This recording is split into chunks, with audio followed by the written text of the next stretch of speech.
Okay, so I thought I would do another video because it's, I don't know, it's kind of fun putting the videos together, but doesn't not really pulling into that much discussion. But anyway, I wanted to start with correcting a few of the ways that I've been discussing some of these cards in the other videos.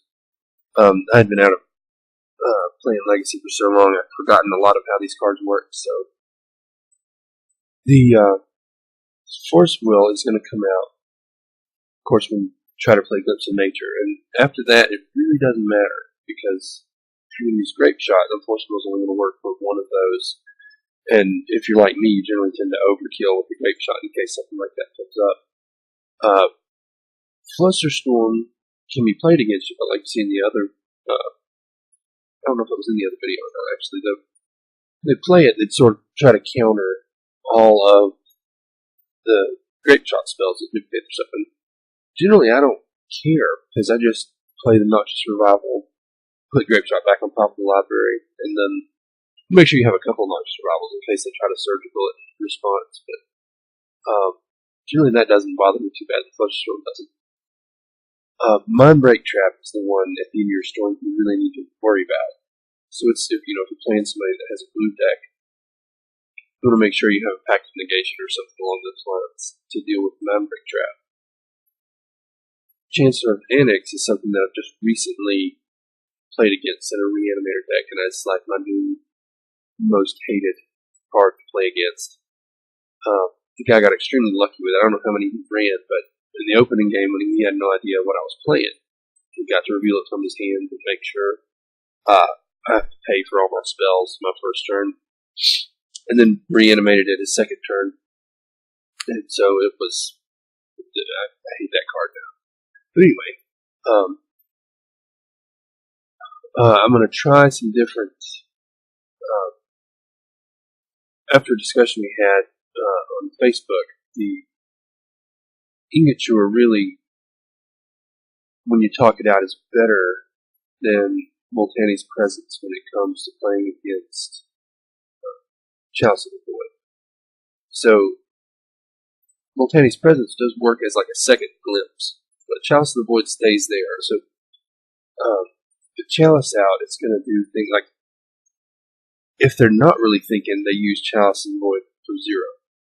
But what really shuts this deck down is Chalice of the Void for 1. Is what really shuts everything down. So you have to be able to do away with it. And most players know that Chalice of the Void on 1 works better. So you can't really play Multani's Presence after the Chalice is out anyway. The Ingot Chewer, the great thing about it is converted mana costs 5. But you're playing it for 1. And you destroy an artifact and you get a draw off of it. There's a few different things that make Ingot Chewer better. So you can take out the Multani's Presence, put the Ingot Chewers in, and I guess lose one of the Grape Shots. I think it's probably the best thing there. Xantid Swarms come in really handy a few times, but really what there is to talk about here is whether or not to bring Noxious Revivals into the main board along with the other 3. So, Noxious Revival is extremely handy, and for those late game sort of counter battles, I like to have it out there, especially to put Grape Shot back in. If you've already used a couple of them, you might get caught. So I'm going to try running 4 of these main board, and so then I've got to figure out what to take out. So the land sources being 2 lands, 4 Lotus Petals, 4 land lands, Spirit Guides. So those are the mana sources. The 0 cost creatures are all there, and then of course these guys actually work out a few times to work out as a good kill condition.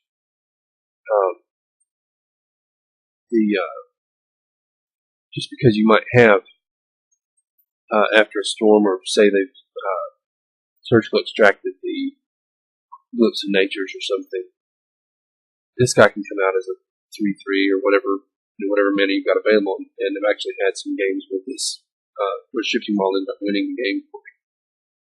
on those. I played out as a 3/3, and it did the rest of the damage that I needed to get out. The other one that I see some lists online putting, as far as evoke goes, is the hold that one back up. The Wismare. So it comes out, you can destroy target enchantment. I don't really come up against enchantments that often. I have to worry about. I can't even think of any off the top of the head. But maybe somebody else knows a few they run into. I don't really have to worry about enchantments, but this is the card. Think about that for that. Okay, so we still need to clear out one card. We'll leave the Wild Cantor because she's had a manipulation. Honestly, I'd like to run more scapegoats. So, probably the best thing to do would go with maybe one shifting wall or one Beckon Call. I'm going to do the shifting wall because I like having 8 different options, either a glimpse, person 2, or a Beckon Call. I like having 8 different options, so I'll take that shifting wall out. Let's put it in the sideboard.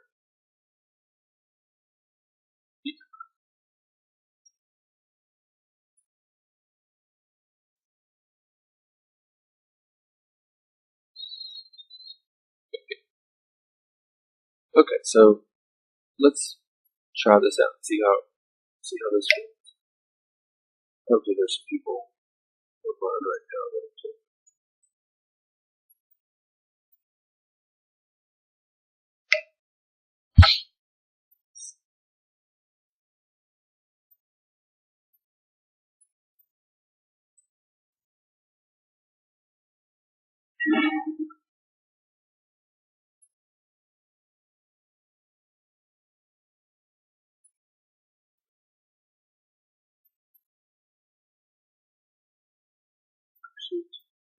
This is a good starting hit. There's 0 or 1 possibility here.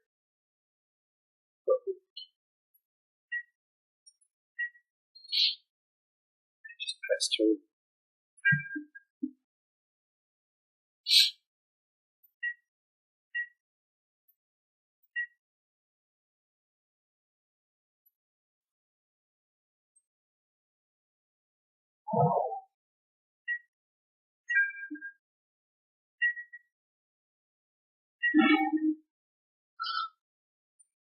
Is a really good starting point. We're going to have to discard person 2.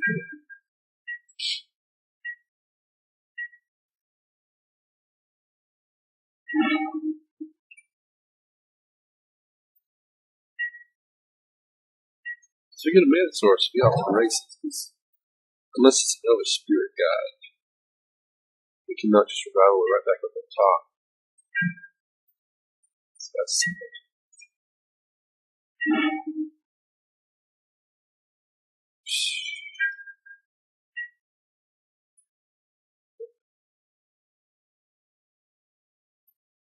We hate to get rid of one of the noxious revivals.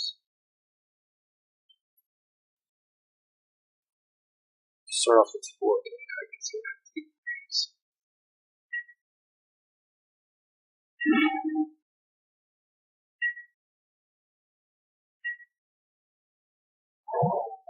Okay, so he's finally going to place it.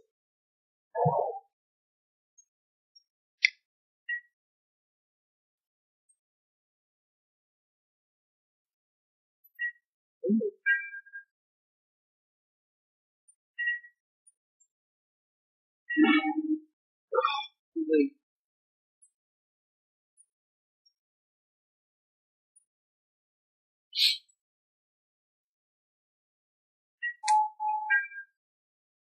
You really need that mana source.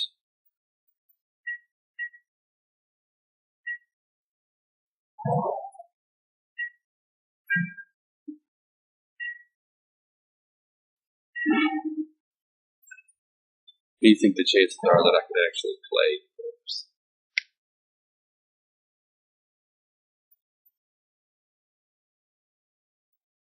I'm going to counter it.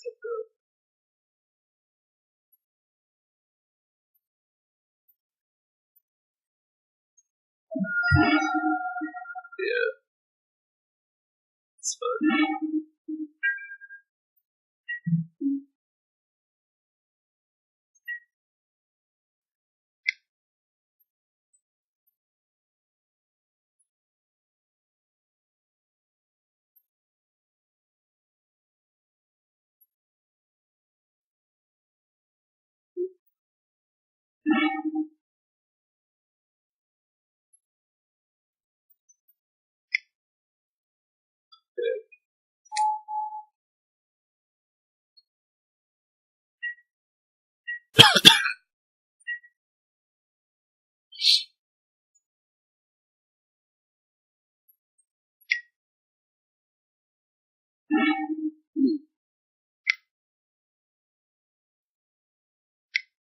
It's makes a lot of damage or something.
Yeah, so there's a good chance that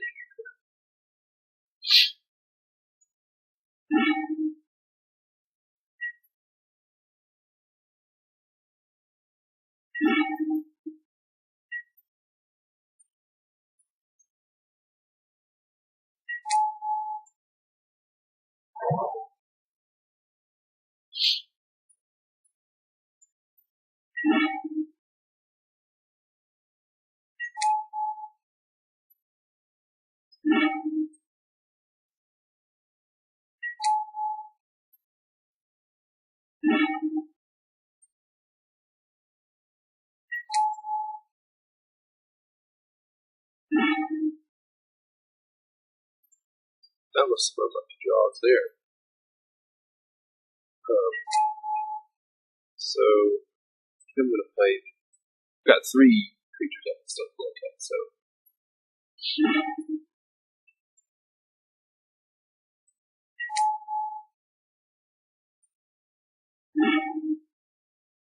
yeah, scapegoat that.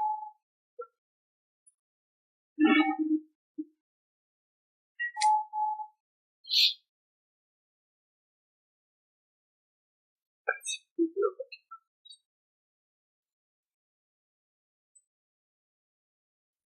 cool things out.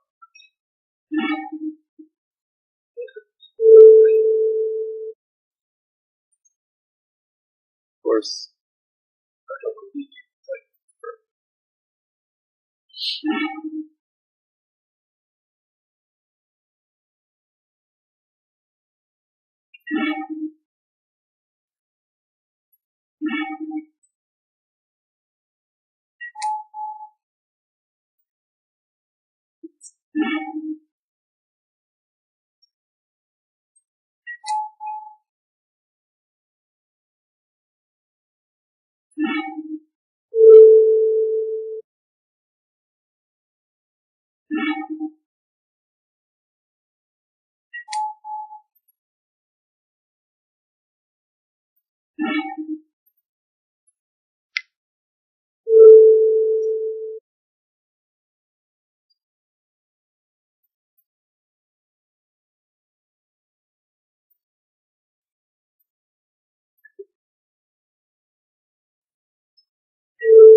So we know he's playing counters. We hate counters. So, activation. He sent out effect calls.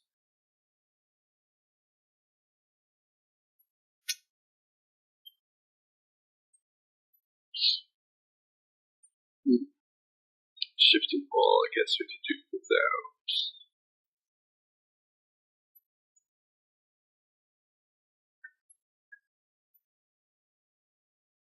Cut to.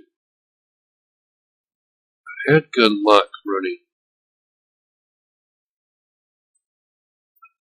like this. I had good luck with that one, so then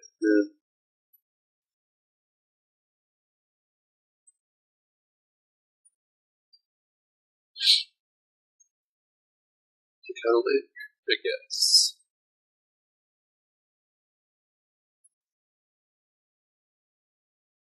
Or spirit guide. Let's do the spirit guide.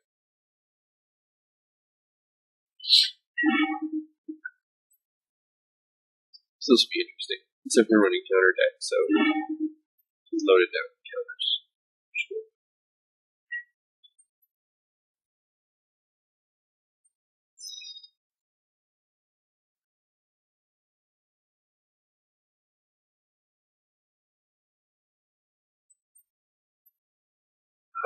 It's just missing one thing, the swarm impact negations awesome.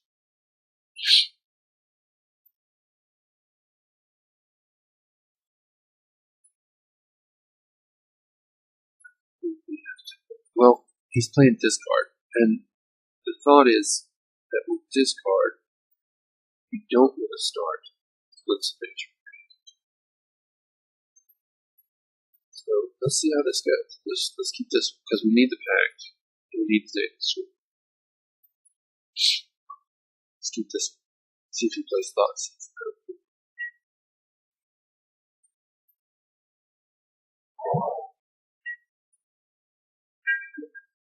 He's not going to open it.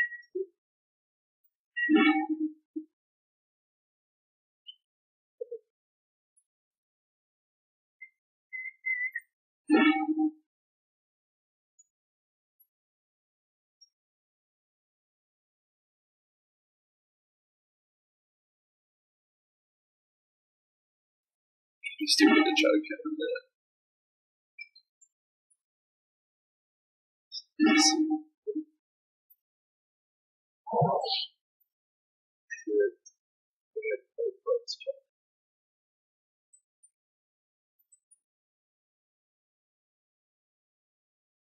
And the reason I'm doing that is because I don't want him making me discard it. If he plays Thought Seeds and doesn't see Flips of Nature, I want him to make me discard it.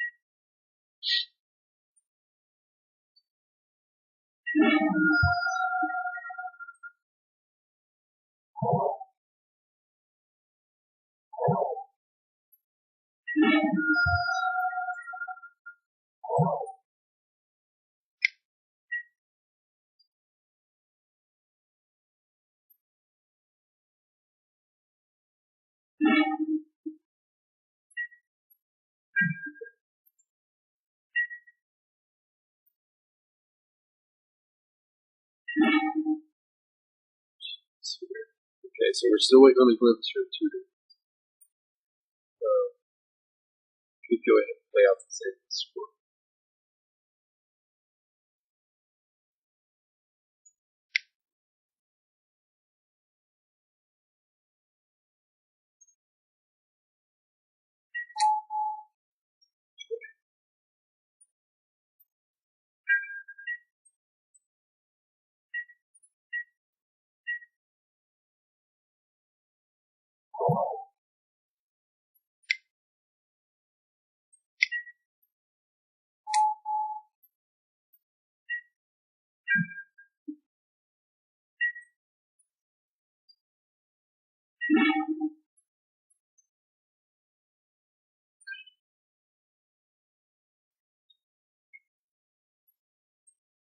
Still not there. So that's this one. Okay,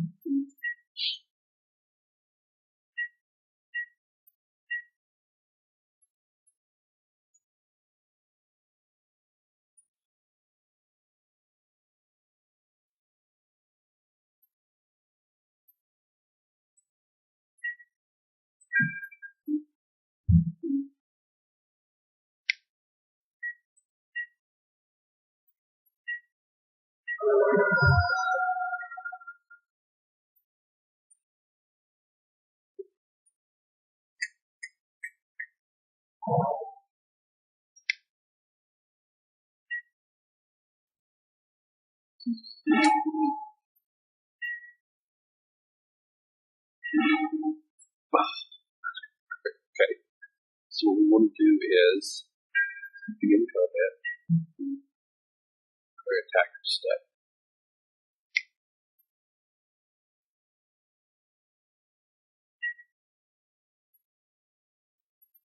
Now we can't play any spells, so we're going to do all this on the second phase step.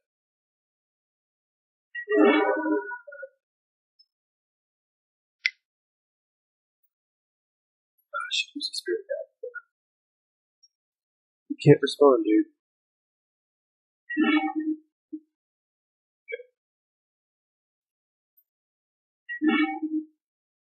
Oh, that's perfect. Okay.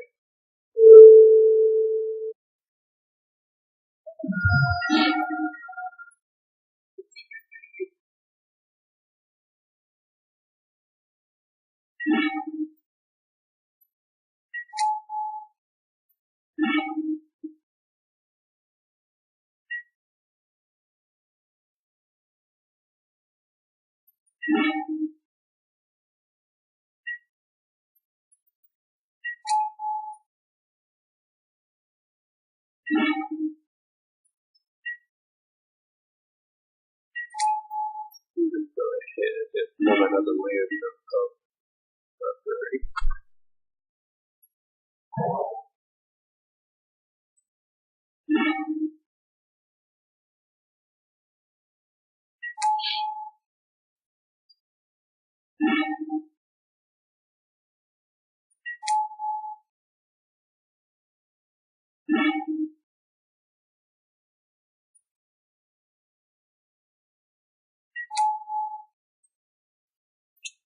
I think I'm going to go ahead and do this because I'm just down to 2 Cheerios.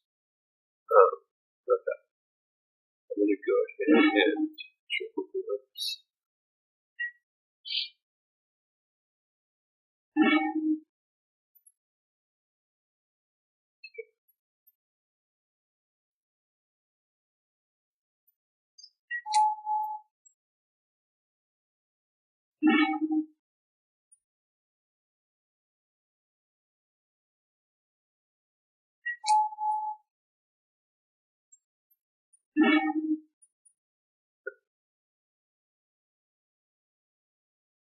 So we're just digging for a grape shot now.